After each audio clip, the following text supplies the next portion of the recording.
Pria ini bermain golf sendirian di atas pesawat jet. Namanya adalah Robert. Tiba-tiba anjingnya mendengar sesuatu. Saat dia membidik di snipernya, ternyata ada seekor rusa. Karena kelaparan, dia segera mengejar rusa itu. Tapi anjingnya malah ikut masuk ke gedung tua mengikuti rusa itu. Robert tahu jelas bahwa di dalamnya ada sesuatu yang mengerikan. Dia masuk ke dalam untuk mencari anjingnya, dan akhirnya anjing itu berhasil ditemukan. Saat dia menyoroti senternya ke arah lain, dia menemukan sekelompok zombie dan zombie itu mengejarnya. Saat Robert telah keluar dari gedung, zombie itu menjadi tak karuan karena dia tidak bisa berhadapan dengan sinar matahari. Ternyata gedung ini menjadi tempat berlindungnya para zombie di siang hari. Robert ingin mengambil satu zombie sebagai bahan uji cobanya.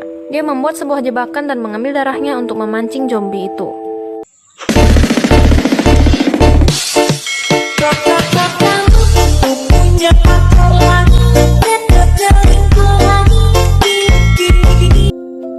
Tak lama setelah itu, jebakan yang dia buat berhasil. Zombie inilah yang akan menjadi bahan uji coba Robert. Anehnya adalah ada satu zombie yang berani muncul terkena sinar matahari. Zombie itu terlihat sangat marah. Sampai di rumah, Robert membawa zombie itu ke lab dan menyuntikkan sebuah cairan padanya. Namun hasilnya sangatlah buruk. Ini adalah percobaannya yang ke-666. Robert selalu berharap percobaannya itu dapat berhasil. Namun hari itu tak pernah tiba. 3 tahun yang lalu, kota ini diserang oleh virus zombie, dan dialah satu-satunya orang yang tersisa di kota ini. Hari-hari dia habiskan untuk berolahraga, mencari persediaan makanan di sekitar kota di pagi hari, dan menyiarkan sebuah radio di sore hari, berharap masih ada orang yang hidup. Dia pergi ke supermarket dan berbicara pada patung. Sampai di rumah, dia menuangkan minyak di sekitar rumah agar zombie tidak mengenali baunya, lalu menutup seluruh jendela dan mengunci pintu. Setiap hari Robert lewati dengan seperti ini. Besoknya, Robert tak sengaja melihat bahwa patung yang ada di supermarket tiba-tiba ada di tengah jalan. Robert bingung kenapa patung itu bisa berpindah posisi. Ini berarti ada seseorang yang memindahkannya. Robert mengangkat senjatanya dan menembak patung itu. Setelah beberapa saat, dia langsung terdiam. Saat dia berjalan ingin mendekati patung itu, tiba-tiba saja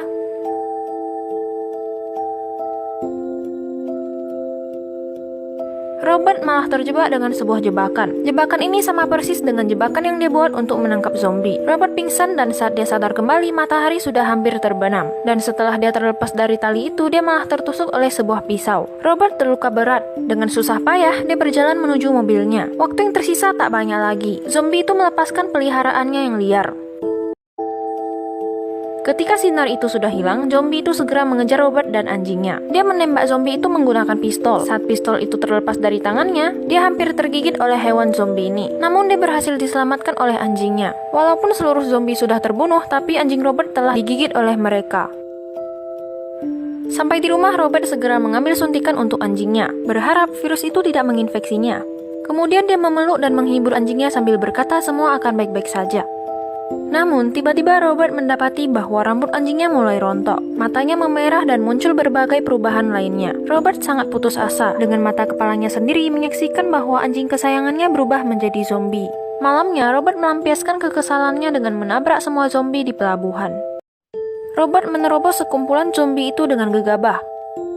Dia ingin membalas dendam atas apa yang telah terjadi pada anjingnya. Di sana dia bertemu kembali dengan zombie di gedung tua itu. Saat zombie itu ingin menyerangnya, tiba-tiba saja ada sebuah cahaya terang yang muncul. Saat dia sadar kembali, dia sudah berada di rumahnya. Luka di kakinya juga sudah terjahit. Tak hanya itu, di rumahnya juga muncul kedatangan 2 orang baru. Mereka datang karena mendengar siaran radio Robert. Malamnya, Robert menyadari bahwa ternyata para zombie itu telah mengetahui tempat tinggalnya. Dia pun segera menyalakan lampu agar zombie itu silau. Lalu, Robert pun mengaktifkan bom yang telah dia pasang. Yang tak disangka adalah ketua dari zombie itu masuk ke rumahnya. Dia menerkam Robert.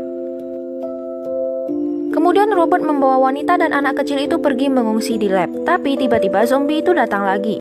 Dia tampak seperti penuh dengan amarah dan menobrak pintu kaca lab hingga kaca itu hampir pecah. Zombie itu menggambar sebuah kupu-kupu di kaca.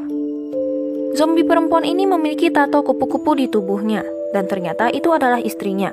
Setelah Robert paham, dia pun mengeluarkan zombie perempuan itu dan menyuntiknya untuk mengembalikannya ke wujudnya yang semula. Ternyata zombie juga memiliki perasaan.